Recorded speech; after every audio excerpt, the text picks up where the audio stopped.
네, 안녕하세요. 네, 고전학당 사전교육 공개 강좌 두 번째 시간 시작하겠습니다. 앞 시간에는 저희 이제 고전학당을 어떻게 운영하는지 교육 일정이나 이걸 소개했다면 오늘 제 2강에서는 교육 내용에 대한 이야기를 많이 하도록 하겠습니다. 예전에 이렇게 답사했던 때가 참 그리운데 실크로드를 언제 갈지 참 막막하네요. 중국이 올해도 못 연답니다. 그래서 항주 아시안게임도 연장을 했고, 또 어디야 소중과 거기서 하는 그 아시아 축구도 다 연장했습니다. 연계했죠, 연계. 그래서 가보니 싶은데 이게 이제 실크로드 그 돈왕에 있는 월화천이라고 아주 유명한 오아시스인데.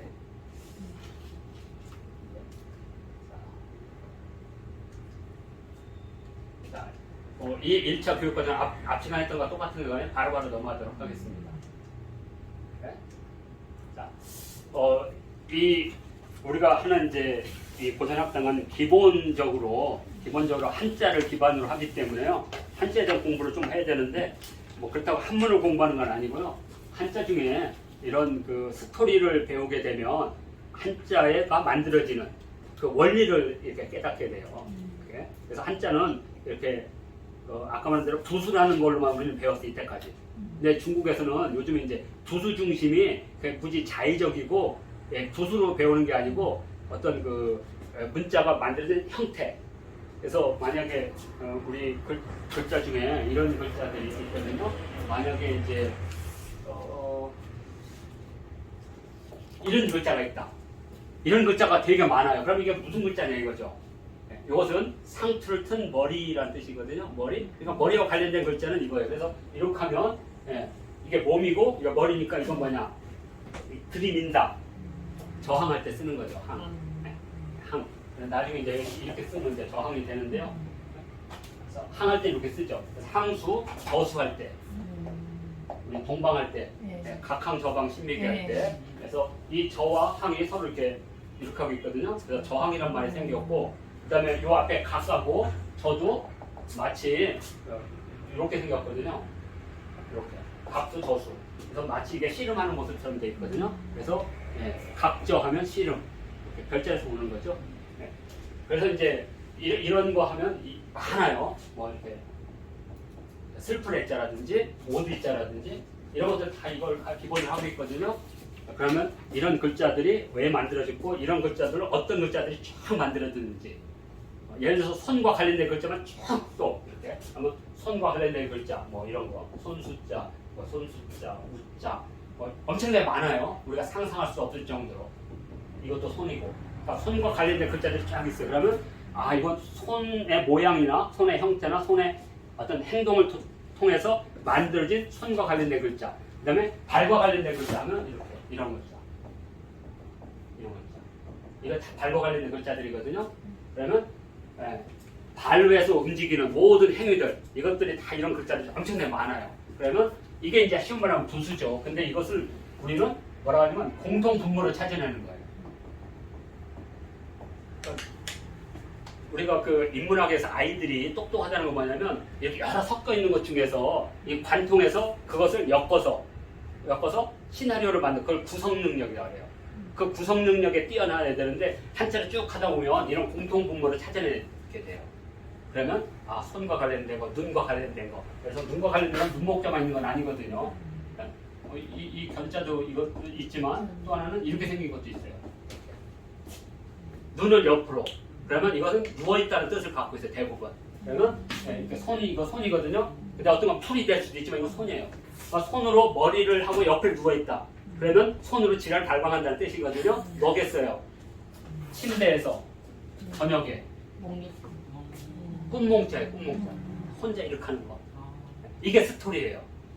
그러니까 영태죠. 저녁에 침대에서 누워서 손으로 지랄 발광하는 거. 이렇게.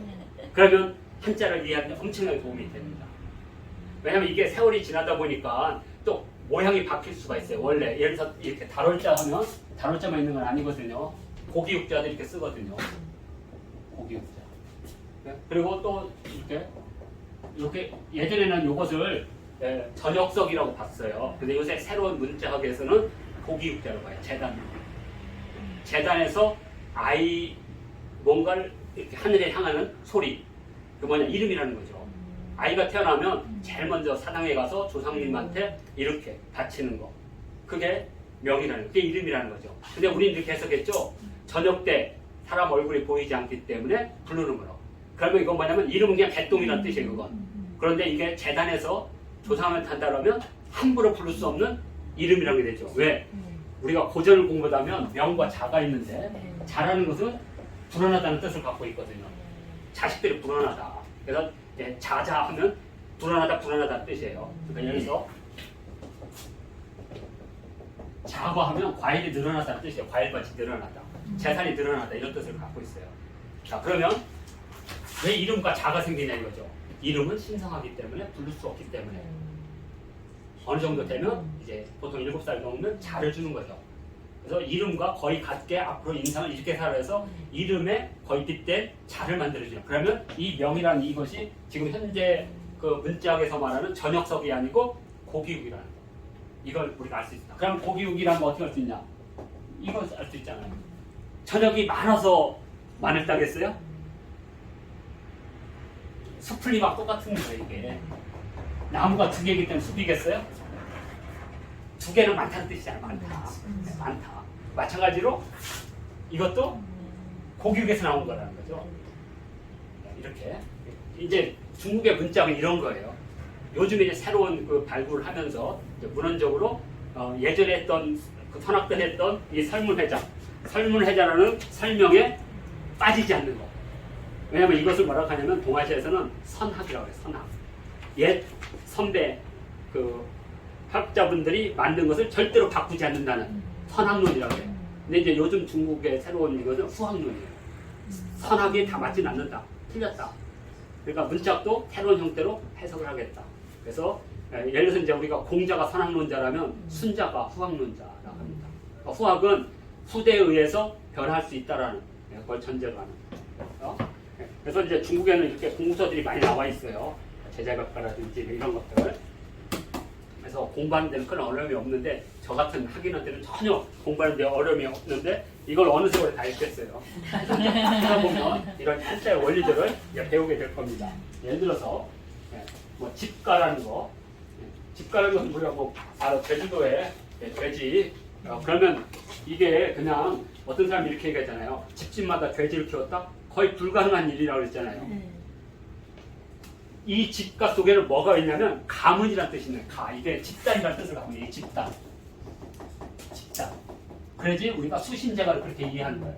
수신은 나지만 제가 할 때는 가문이에요. 가문, 집단. 그러면 집단은 뭐냐? 하나의 마을을 이루는 거거든요. 마을. 그럼 어떻게 되냐? 이렇게 이루겠죠? 이렇게 마을을 이루겠죠? 그리고 마을에 이제 침략하지 못하도록 땅을 파서 구덩이를 파서 해자를 만들고 여기 이제 수익군을 만들고 여기에 이제 이렇게 밥을 만들고 그러면 여기에 바로 이 돼지가 무지 예민해요. 그래서 소리만 나도 꿀꿀꿀꿀꿀꿀 해요. 그 다음에 독충에도 견딜 수 있고 그리고 또 주면 다 먹죠. 그냥 시골에 풀이든 뿌리든 막 주면 다 먹어요. 잡식성. 그런데 한 집에 돼지 한 마리 키울 수 있는 생산력이 없어요. 고대에는. 그럼 이 돼지는 뭐냐? 집단이 키우다가 특별하게 해서 우리가 고사 지내는 것들이 사실 돼지예요. 그 다음에 좀 더 큰 고사는 소를 하는 거. 그러니까 소는 아무나 하는 거 아니에요. 그래서 조선 때도 소를 못 잡게 했잖아요. 그러니까 마을 집단 정도에서 그 제사에 쓸 수 있는 건 돼지 정도. 그래서 집가가 그런 걸 말하는 거죠. 이것은 지금에 와서 그래도 생산력이 있어서 먹다 남은 거 좀 버리고 그래서 예전에는 이제 이런 돼지를 키우는 사람들은 마을에 있는 음식까지 돼지를 못 키워요. 그럼 어디냐? 주로 군부대 같은데 옆에 나오니까. 그래서 군인들한테는 막 채소 주고 그랬어요. 우리 시골에도 알으니까 우리 시골에서도 군부대가 많았으니까 총 쏘는 사격장이 있어서 그러면 우리 돼지 키우는 분이 있었거든요. 그러면 매일 이렇게 그럼 저도 왜 많이 따라갔냐면 그 따라가서 하다 보면 군인들이 누나 있냐 그래. 있어요 그러면 건빵 주고 그랬어요. 그냥 막. 없을 네? 때 있다고. 네. 아니 그래서 직접 편지글도 네. 누나한테 얘기해가지고 주기도 하고 막 이랬어요. 있기만 해 많아. 많아요. 많아. 동네 많아 누나들. 이렇게. 그래서 이제 그 누님들이 이제 이렇게 짧은 치마 입고 이렇게 봄에 한번 그 군부대 한번 이렇게 살짝 갔다 와죠. 이렇게. 네.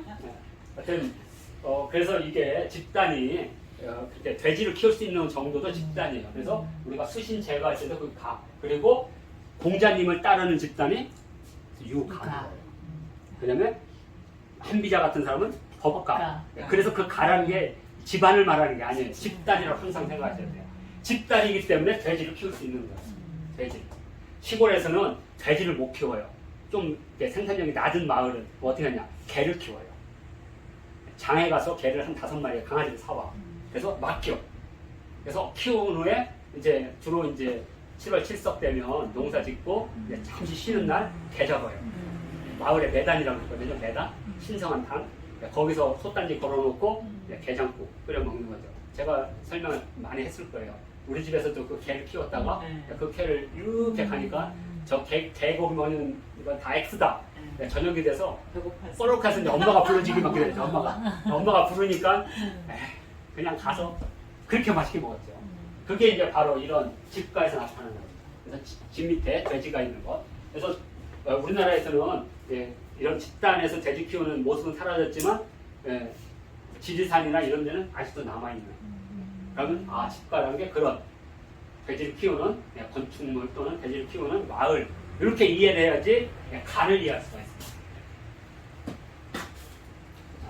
그리고 형이라는 글자가 있습니다. 형이라는 글자는 말 그대로 이렇게 이것은 이제 우리가 아이 할 때 사람이 인자인데 아이 할 때 요 머리 요건 빠지고 요거만 집어넣은 거예요.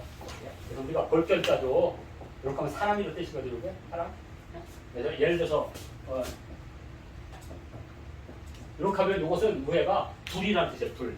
이게 불화자입니다. 불화자. 빛광자 불화. 그래서 고대인들은 어디 행차를 하면 이렇게 불을 가지고 다녔어요. 쟁반에 다녔어요. 불을. 이렇게. 실제 그림에도 많이 나오거든요.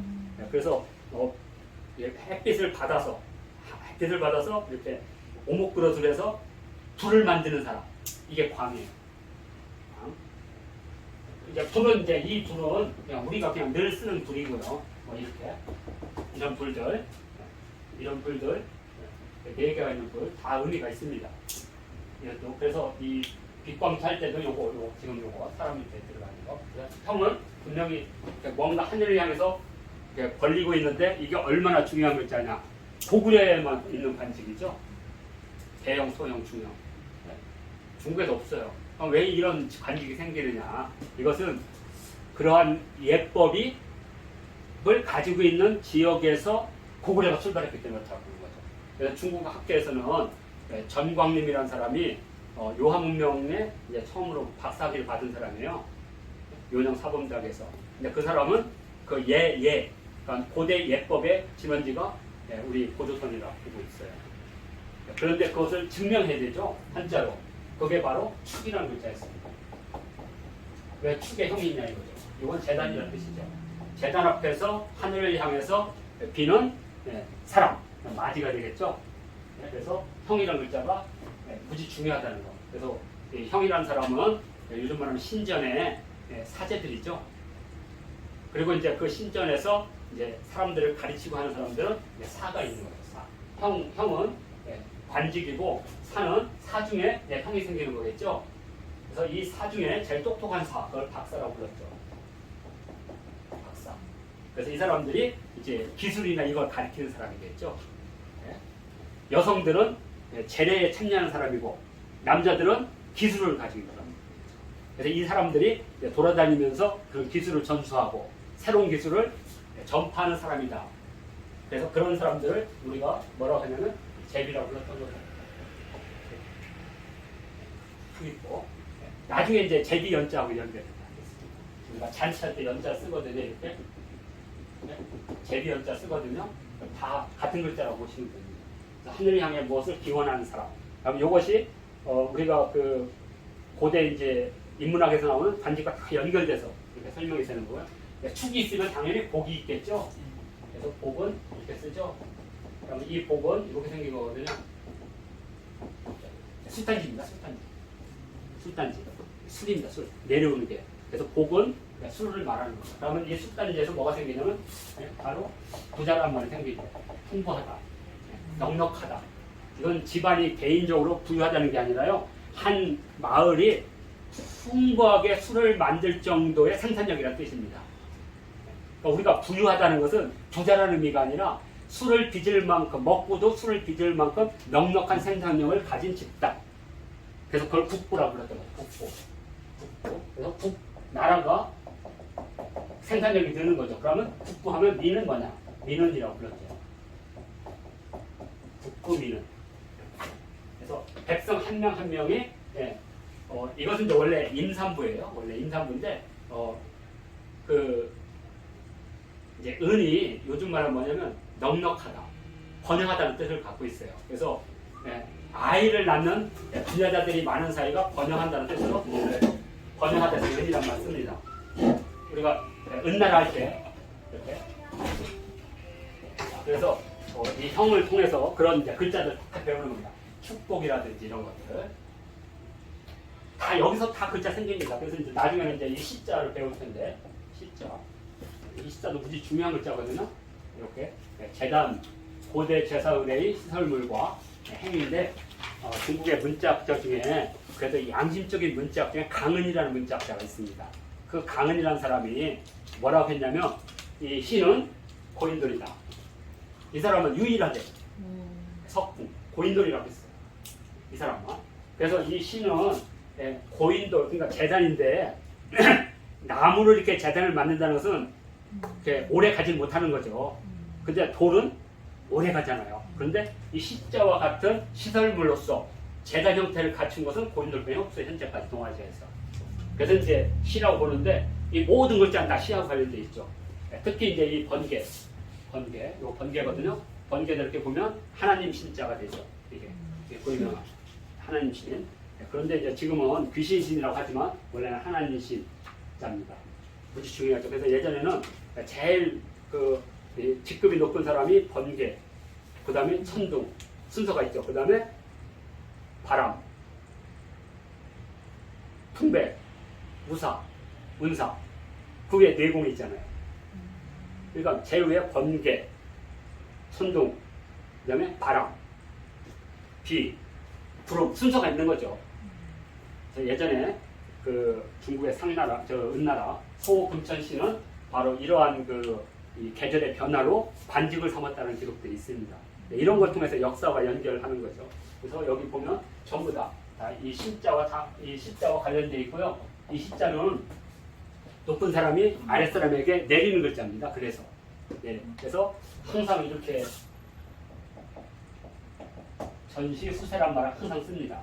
비석을 쓰면 마지막에 전시후세, 뭐냐면 후세에 전하여 보여주거라. 우리 관계투대양도 바로 이 것이 되어 있죠. 칠지도도 바로 이 글자 되어 있죠. 그래서 시자라는 글자가 무지 중요합니다. 그래서 이런 글자들도 이제 문자학에서 다룰 거고요. 자, 그리고 이제 두 번째로는 이제 동양 인문고전입니다. 이제 공부를 하면서 인문학에 대한 공부를 조금씩 해야 되는데 그리스는 아카데미에서 7가지 덕목을 배웠어요. 뭐 논리라든지 웅변이라든지 수학이라든지 의과 기술이라든지 7가지 철학 이런 거. 동아시아에서는 6가지를 공부했습니다. 이hun계라고 하거든요. 예악서 사어수. 근데 이제 공자님 때쯤 오면 사어수는 이제 부교재로 바뀌어요. 부차적인 거. 그리고 이제 문사를 중심으로 하는 예악서와 예악서와 짝을 이루는 공부들이 만들어져요. 그래서 얘는 많은 사람들이 얘가 뭐하고 짝을 이룰까? 얘는 주역과 짝을 이룰 겁니다. 얘라는 것은 하늘의 이치를 땅에서 몸으로 행하는 거예요. 그래서 얘와 주역이 같이 얘와 그리고 악은 뭐냐? 시경, 악. 그리고 선은 글 쓰는 거기 때문에 춘수. 그렇지 이렇게 연결되는 겁니다. 그래서 이 애가 나중에 육경이 되는 겁니다. 육경. 그래서 시서역 예 춘추. 근데 하나가 빠졌잖아요. 악이 빠졌죠. 잃어버려서 그래. 지금에 있는 악경은 수대 사람들이 육경에 맞춰서 하나를 놓은 거지. 정통적으로는 이걸 치지 않아요. 한나라 때 최초의 대학교가 만들어지면서. 그래서 오경을 기본으로 오경 박사가 탄생한 겁니다. 오경 박사가. 그래서 시서역 예춘추 이 가운데 예법과 관련된 예가 나중에 세 개로 갈라지는 겁니다. 그러니까 우리가 성경하면 구약, 신약 이렇게 돼 있죠. 66편으로 마찬가지로 동아시아에서는 13경인데 핵심이 이제 5경이 되겠죠. 나중에 이제 대학이나 중용, 논어, 맹자 같은 것들이 다 포함되어 있고 예가 세 개로 쪼개져 있고 춘추도 세 개로 쪼개져 있죠. 춘추 좌씨, 춘추 공양, 춘추 공양전. 그 다음에 한자 사전인 이약 그리고 나중에 효경. 공자님의 그 제자인 증자가 썼다고 알려져 있죠. 증자의 제자가 자사인데 공자님의 손자죠. 대가리가 더럽게 나빴죠. 그래서 이제 나중에 중용을 자사가 썼다고 뻥친 거지. 다 믿으면 안 돼요. 저는 철저히 이걸 깨야 돼요. 그러니까 동아시아에서는 자기가 썼어도 다 공자님이 썼다. 다 이렇게 다 놓는 거죠. 그래서 이게 바로 이제 오경이 되겠습니다. 오경 가운데 얘는 이렇게 세 개로 쪼개지는 겁니다. 그래서 주례는 주로 정치 제도에 관한 것. 그래서 정도전이 조선을 설계할 때 바로 이 주례의 근거에서 재상제도를 만들게 됩니다. 그러니까 우리가 의정부에 가면 그 의정부에 써 있는 그 글자들이 다 주례에 근거한 글자들이라고 보시면 됩니다. 그래서 천지, 춘하, 추동. 그래서 이것이 뭘로 나타나냐? 이호의 병영호, 이조호조 이렇게 해서 육관, 정치 태도라고 보시면 됩니다. 조선시대 중앙정치의 핵심, 주례고요. 그 다음에 의례, 우리가 이제 지금 많이 이제 공부해야 될 게 의례를 많이 공부하게 될 겁니다. 의례가 이제 쉬운 말하면 제도예요. 뭐 혼례라든지 관례라든지 활 쏘는 예법이라든지 술 마시는 예법이라든지 잔치하는 예법이라든지 이런 것들 서로 교류하는 예법이라든지 이런 것들이 주로 이제 의례에 포함되어 있고요. 그리고 또 하나는 예기인데 예기는 철학책입니다. 예에 대한 철학책. 제일 어려운 거죠. 그래서 예기. 그리고 예기 중에서 송나라 때 사마강이라는 사람이 그 예기 40편을 뽑아서 대학이라고 이름 짓고 그다음에 중용편도 뽑아서 중용이라고 이름을 짓게 됩니다. 그래서 이제 이 대학과 중용이 예기에서 떨어져 나왔겠죠. 떨어져 나온 상태에서 주자가 대학과 중용, 그다음에 논어, 맹자 4개를 합해서 주석을 붙여요. 자기가 나름대로. 그리고 후학들이 이 주석은 절대로 바꿀 수 없다. 사서집필을 합니다. 그래서 성리학이 완성이 돼요. 이렇게. 그러니까 얘기가 뭔지 중요한 책이겠죠. 그래서 동아시아에는 사서 삼경이란 말이 없는 겁니다. 원래는. 주자 이후에 사서 중심주의가 나와요. 대학 중용, 논어, 맹자. 그래서 대학 중용이 원래 책이 아니라 바로 얘기해 있는 것이다. 이렇게 보시면 됩니다. 자, 이제 우리가 이제 공부할 텍스트는 삼례도를 기반으로 하는 삼례통론이 되겠고요. 예를 들어서 삼례통론에 이런 글귀가 있습니다. 마직의 마직지 총명 왈포. 그게 뭐냐면 삼이죠. 삼으로 짜다. 직접 삼으로 짠 것은 전체적으로 포라고 부른다. 포. 우리가 포, 그 조선시대 때 포가 기본적인 도량형의 기본 단위였죠. 조공이나 이런 거 할 때 또는 물품을 교환할 때 포라고 하고 그다음에 비단, 그러니까 누에에서 나온 실로 짜 것은 백이라고 한다. 그래서 이 포백 하면 뭐냐?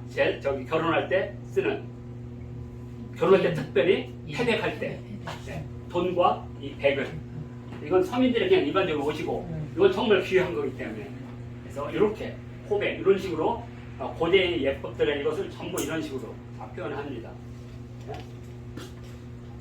또 예를 들어서 이런 게 있죠. 위쪽의 옷을 의라고 하고 아래쪽 옷을 상이라고 한다. 그런데 이것은 중국이에요. 우리 동아시아 특히 북쪽은 상의 하상문화가 아니고 우리는 상의 하구문화입니다. 우리는 바지를 입은 민족이에요. 여기 해당이 안 되겠죠? 이렇게 위에 이걸 의라고 하고 이건 상. 그래서 같은 값이면 붉은 옷. 그냥 붉다는 게 사실은 색깔 옷이라고 생각합니다. 색깔. 그냥 붉은 옷이라고 원래 해석하면 안 되는 거죠. 홍이라는 이름 속에 울긋불긋한이라는 이름을 쓰면 됩니다. 그러니까 다양한 색깔이 있는 치마가 좋다는 뜻입니다. 칼라 치마. 그렇죠. 단색 치마보다. 그렇죠. 그렇게 해석해야 돼요.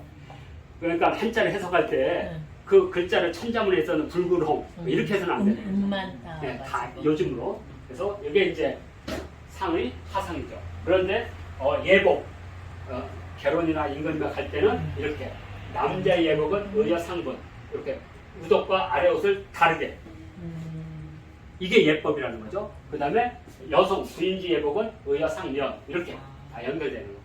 이게 예법이라는 거죠. 본의 예복에. 그리고 나머지는 뭐 마음대로 입어도 됩니다. 네? 이런 식으로 이제 예복도 다 정하는 거죠. 근데 뭐 조선시대 뭐 이거 아주 철저하게 지키는 사람들이니까. 또 하나가 이런 게 있습니다. 보세요 이제 우리가 이제 처음에 이제 시작하는 게 천자는 주성이라고 불러요. 천자가 사는 건 주성이라고 하고 문이 5개가 있는데 고문, 지문, 고문, 응문, 로문. 로문이 이제 마지막에 친전이거든. 왜냐면 왜 친전이라고 그러냐면 이 친전은 하늘과 연결되는 곳이에요. 그래서 거기서부터 모든 길이 열려요. 그래서 왕이 일어나면 북쪽부터 모든 문을 다 열어놔야 돼요. 남쪽 문까지 다 연결해야 돼요. 법적으로 그렇게. 통합해. 그래서 로문이라고 부릅니다. 이렇게 그래서 순서대로 고문, 치문, 응문, 로문이 있고 로문 뒤는 이제 연조라고 해서 임금님의 군주의 이제 휴식 공간 그리고 요 응문 뒤는 치조. 그러니까 이것을 내각이라고 불렀고요. 그다음에 이제 요 바깥에 응문 바깥에는 이제 외조, 육조하라고 부르는 거 이렇게 보시면 됩니다. 이런 식으로. 그다음에 제우는 헌성이라고 부르는데 문이 3개다. 치문, 고문, 로문. 여기 경복궁 이렇게 돼 있거든요. 광화문에서 흑내문에서 근정문까지 보통 이렇게 돼 있는데 그러면 주성은 뭐고 이제 헌성은 뭐냐? 이것도 뒤에 설명이 있어요. 주성은 사방의 모든 성을 다 쌓는 것을 주성이라고 하고 헌성이라는 것은 남쪽을 쌓지 않는다. 이렇게 남쪽. 제후들은 왜 남쪽을 쌓냐? 제후 황제를 바라기 때문에 그 담을 쌓는 것은 저항한다는 뜻을 갖고 있기 때문에 헌성이란 뭐냐면 이렇게 나무 같은 걸로만 그래서 우리가 수레를 타면 이렇게 수레를 탔는 것을 헌이라고 하던데 수레를 타면 흔들리잖아요. 그래서 우리가 지하철에 이렇게 손잡이 있듯이 그걸 헌이라고 그래요. 근데 이게 크잖아요. 그래서 보통 사람들은 다 머리 위에 이게 있는데 이 사람은 그 머리 위까지 있는 거예요. 이게 키가. 그래서 헌헌장구라고 부르는 거예요. 헌헌장구. 그래서 헌성이라고 부른다. 그러니까 이런 것들이 뒤에 쭉 있는 거죠. 그래서 우리가 이제 제1차 교육과정은 바로 이 궁궐제도다. 이렇게 부릅니다.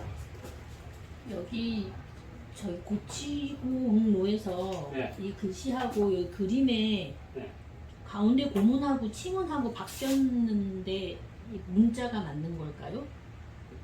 두 번째가 고문인데 세 번째 고문하고 치문하고 어느 게 맞는 거지? 요게 앞에 갈 수도 있고 뒤에 갈 수도 있어요. 그 두 개는? 예. 그래서 그 문헌마다 다르니까. 그래서 이제 여기 있는 것은 이제 이 삼례 통론에 있는 걸 기반으로 하겠습니다. 학제가 있습니다. 학제.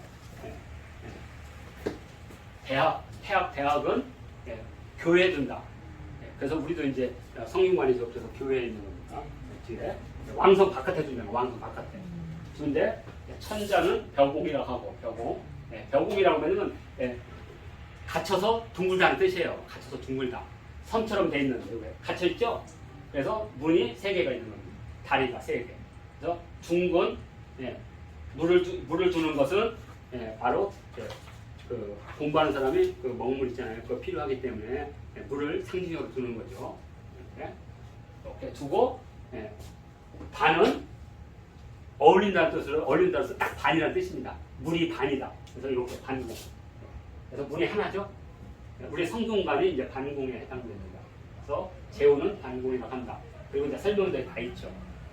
왜 성균관이라고 했고 태학이라고 했고 그래서 성균관 문외하는 사람들은 공부하면 참 좋죠. 학제가 이렇게 되어 있습니다. 있고 자 이제 이렇게 궁궐 조형법이 이렇게 있습니다. 주례 고공기에 있는데 좌조 우사 면조 후시 이렇게 이건 뭐 원문이니까 그래서 우쪽에 사가 있고 좌에 이제 종묘 그래서 조라고도 부르고 묘라고도 부른다. 좌묘 우사라도 부르고요. 그래서 그리고 뒤에 후시 전조 근데 전조는 또 면조라도 부릅니다. 이렇게 돼서 여기가 이제 신말하면 이제 치조 외조가 있는 곳입니다. 이렇게. 그리고 뒤에는 후시가 있습니다. 시장. 중국의 북경에 가면 자금서방 뒤에 당연히 시장이 있습니다. 후시 저 뒤에 있는데 우리는 그렇게 하지 않았죠. 그래서 이제 이것을 뭐라고 하냐면 삼조 삼시라고 부르는데 중국 같으면 시장이 있기 때문에 하나, 둘, 세 개를 시장을 아예 동시에 열어요. 그래서 제일 동쪽은 왕족들, 중간은 이제 귀족들, 그리고 이쪽에 서쪽에 있는 것은 이제 평민들이 사게 못 들어오는 거죠. 삼시. 근데 우리는 시장을 일상적으로 할 수가 없으니까 우리는 아침, 점심, 저녁으로 열었어요. 그걸 개시라고 불렀습니다. 개시. 개시라는 건 뭐냐면 이 개라는 것은 우리말로 개똥이나 이런 뜻이 아니라요. 하늘을 열었다는 뜻입니다. 하늘에서 열었다는 거. 그래서 여기서 오는 것들이 다 개천이 되는 겁니다. 청개천이 다 개천이죠. 하늘부터 내려온 물이기 때문에. 그래서 다 개짜입니다. 그래서 아침에 열었다가 이제 없어져. 또 점심에 열었다가 없어지고 저녁 때 열었다가 없어지고 그래서 아침에 여는 것은 왕이나 왕족들의 물품을 살 때 그리고 점심 때는 관리들이나 이런 분들 그리고 저녁 때는 아무래도 떨이니까 평민들 이걸 삼조 삼시라고 해요. 삼조 삼시. 그러니까 삼조는 연조 그 다음에 앞쪽에 치조 제일 끝에 외조 이렇게 이런 것들이 다 원래 중국의 원래 제도에 의하면 뒤에 시장을 넣어야 되는데 우리는 시장을 넣지 못한 이유가 지금 청와대가 있는 그래서 이제 태종 임금 때 거기 회맹단이 설치가 돼요. 회맹단 자기들 도와준 공신들의 회맹단 그런데 거기를 문을 다 막아버렸죠. 그리고 그 시장을 영구시장으로 그래서 유기전을 만들게 됩니다. 이렇게 이해하시면 됩니다. 이런 것들을 공부하는 게 바로 우리가 궁궐 제도다. 마지막으로 이제 종묘 제도가 있습니다. 예를 들어서 그래서 얘기 왕제편에는 천자는 칠묘다. 삼소 삼목. 그러니까 세 개의 소와 세 개의 목이 있다. 소라고 하는 것은 밝히는 것이니 배움이라는 것은 밝혀서 남에게 주는 것이 소고 무라고 하는 것은 위험을 드러내서 행사지 않고 위험을 드러내서 은은하게 상대방을 불보시거니 은은한 목자를 쓰는 겁니다. 밝힐 소자와 붉은. 그래서 이 동쪽은 소라고 불렀고 그래서 왕이 이제 되면 자기 그 왕이니까 태조를 중앙에 두고 그다음에 2세, 3세, 4세, 5세, 6세, 7세 그래서 총 7세 이런 설이 있고 자기 존엄부터 7대를 이렇게 위에서부터 내리는 추정 방법이 있고 또 하나는 나로부터 6대를 하고 태조를 앉히는 방법 이런 방법이죠. 그래서 고종이 황제할 때 자기 직계로부터 해서 되고 나중에 그렇죠. 그래서 이제 칠묘제는 그 두 가지 방식이 있습니다. 두 가지 방식이. 그리고 이제 세 번째 방식 또 하나가 있어요. 그게 뭐냐? 왕들이 훌륭한 사람이 너무 많아. 그러면 소목 가운데 때 대신 그래서 그걸 갖다 이제 불천지주라고 하죠. 불천지주. 자, 좀 이따 보겠습니다. 여기 어이없구나. 대한제국의 종묘가 이 사람들이 워낙 많아. 똑똑한 사람들이. 이 사람들을 저쪽 영령전으로 갈 수가 없어요. 그래서 이걸 갖다가 아예 태조묘처럼 태조와 조선을 이은 불천지주에서 한실로 만드는 거예요. 그러니까 이게 이제 가운데 있는 태조묘가 되죠. 태조묘. 그리고 이쪽에 소목. 그래서 이렇게 소목 이렇게 직계부터 철종, 헌종, 익종, 순종, 정종, 장종. 그래서 자기 직계를 소목에서 3대에서 6명을 앉히고 그리고 종묘에서 뛰어난 사람들 영조, 그다음에 숙종, 현종, 효종, 민조, 선조, 중종, 성종, 세종, 세종, 태종, 태종. 그래서 여기 12분을 불천지주에서 하나를 묶어서 일묘로 삼는 일묘. 독특하죠? 네. 아니 뭐 우리 관점은 다른 거니까요. 그래서 그리고 이때는 이제 아직 그 순종이 살아 있었기 때문에 그래서 순종은 아직 여기 안 고종하고 순종은 아직 안 넘어갑니다. 이렇게. 자, 이렇게 보시면 됩니다. 요게 이제 칠묘제입니다. 그다음에 이제 칠묘제도 또 하나는 이제 앞에 태주묘를 두고 소목을 둘 수도 있고, 또 하나는 송나라 때는 그냥 아예 한 건물을 두고 한문을 거두고 서상제라고 해서 서상제에서 밀소부터 7개. 그런데 7명을 딱 두게 되면 이렇게 형제가 워낙 똑똑해. 그러면 하나의 실에 2명을 두는 거죠. 하나의 실에 세 실에 이렇게 2명을 놓는 방법. 그거 하나로 보는 거예요. 그걸 하나로 보는 거예요. 하여튼 이것은 1899년도에 나온 대한제국 종묘의 부묘제입니다. 이렇게 해서 칠묘제를 한 겁니다. 이제 이건 이제 자료나 그림들이 많기 때문에 그냥 머릿속에 그리면 됩니다. 우리나라 종묘는 제후국에 맞춘 종묘가 아니고 대한제국 때 다 바꿨기 때문에 황제 벽에 맞춘. 근데 7, 7이나 5나 이렇게 숫자를 할 때 네. 나를 포함해서 이렇게 하는 거 아닌가요?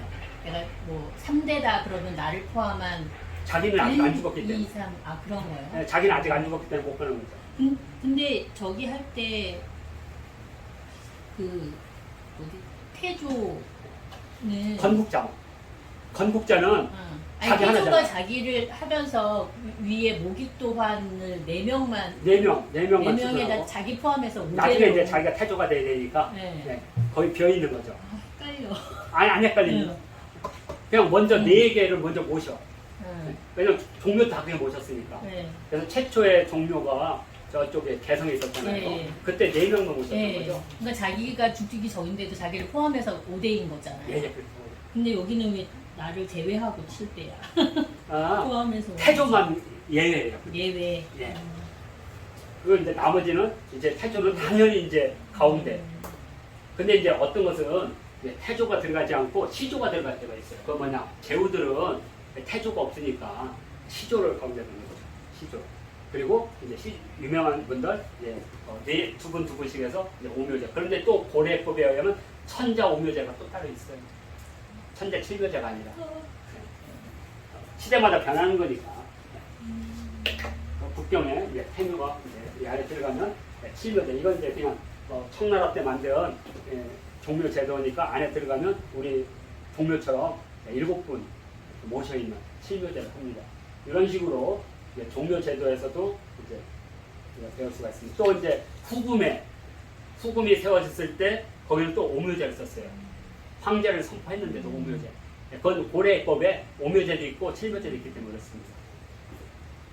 그래서 순서대로하면 이렇게 천자 칠묘고 삼소 삼목이고 태조의 사당과 합해서 7이 된다 이런 뜻입니다. 이렇게 하면 이제 전체적으로 우리가 앞으로 공부해야 될 이제 교육 과정과 내용이 마무리가 됩니다. 자, 그래서 오늘 제 2강을 마치도록 하겠습니다.